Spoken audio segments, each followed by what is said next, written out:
विद्या की देवी सरस्वती, माता पिता गुरु, नवग्रह की चरण वंदना तथा आप सभी सुधी दर्शक को मेरा हार्दिक अभिवादन तथा नमन।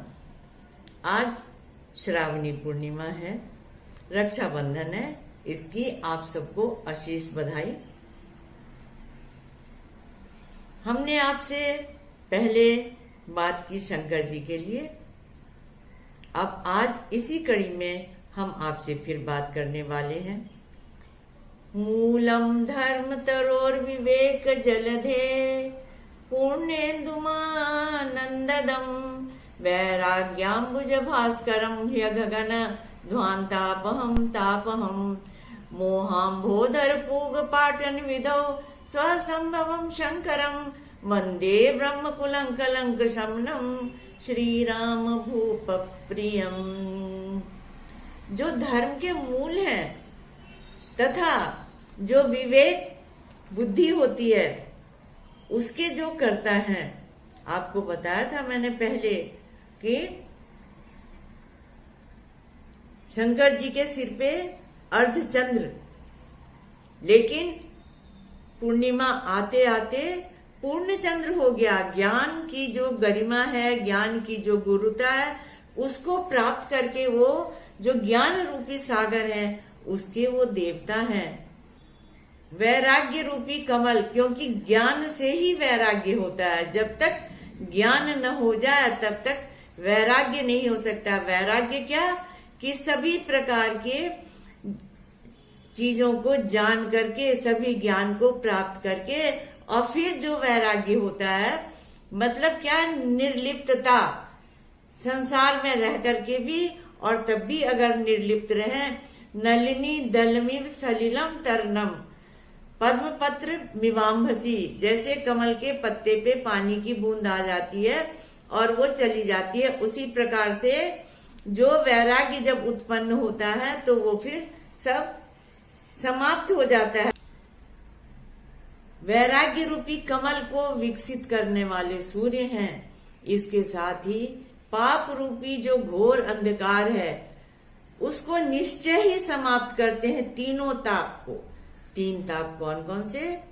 दैहिक, दैविक, भौतिक, शरीर से उत्पन्न तथा कुछ दैवीय शक्ति से और कुछ भौतिक जो सुख होते हैं उनसे जो प्राप्त तकलीफ होती है, सबको वो नाश करने वाले हैं। मोह रूपी अंधकार को समाप्त करने वाले हैं। ऐसे शंकर जी हैं जो हमेशा ही सुख देने वाले हैं, और रामचंद्र जी भी जिनकी हमेशा प्रशंसा करते हैं तथा नमन करते हैं, उनको नमन है। यो ददाति सताम शंभु कैवल्यमपि दुर्लभम खलानाम दंड कृद्योसो शंकर स तनोतु में। जो शंकर हमेशा ही सब सुख को देने वाले हैं, कैवल्य मोक्ष को देने वाले हैं, उनकी हमेशा वंदना है, वो हमारी रक्षा करें।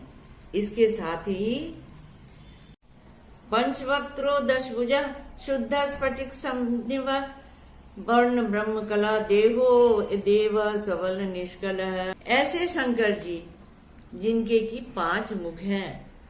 5 मुख कौन कौन से? पंच तत्व। 10 भुजा, 10 भुजाएं कौन कौन सी? 10 दिशाएं।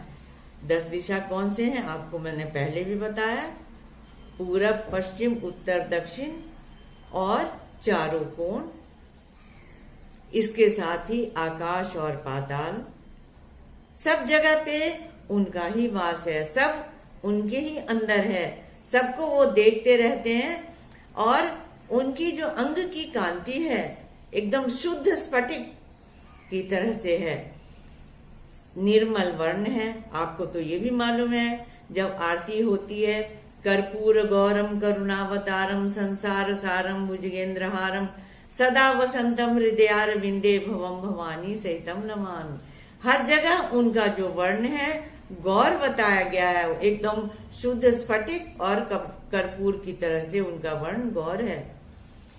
उनमें तो इतनी कलाएं हैं ही हैं और हमेशा सबको तुरंत ही सुख देने वाले हैं। अवधरदानी हैं, ये भी मैंने आपको पहले बताया था। और जो दुर्गा जी हैं उनको भी उन्होंने यही शक्ति दी है। कौन सी? दुर्गे स्मृता हरति भीषम शेष जंतो स्वस्थ स्मृता मतिमतिम शुभाम ददासी दारिद्र दुख भय हारनिका त्वदन्या सर्वोपकार करनाय सदार्द्र चित्ता। इतनी शक्तियां उनके पास में है, नाम स्मरण मात्र से ही सभी कष्ट दूर हो जाते हैं। इतनी शक्तिशाली होने के बाद भी सबके लिए तुरंत उपकार करने के लिए प्रस्तुत हो जाती हैं। तो जितने भी गुण हैं, सद्गुण हैं, यही सब जो देवत्व है उसमें ये सब होते हैं। आप सब जगह विराजमान हैं, जल में, थल में, नभ में, आकाश में, सब जगह सारी सृष्टि में आप ही हैं। आप ही अनादि हैं, आप ही त्रिलोकीनाथ हैं। आप न आपका अंत है और न आपका आदि है, कभी भी हमेशा ही आप रहते हैं। कैसे? शुद्ध आत्मा में ही केवल आपका निवास होता है।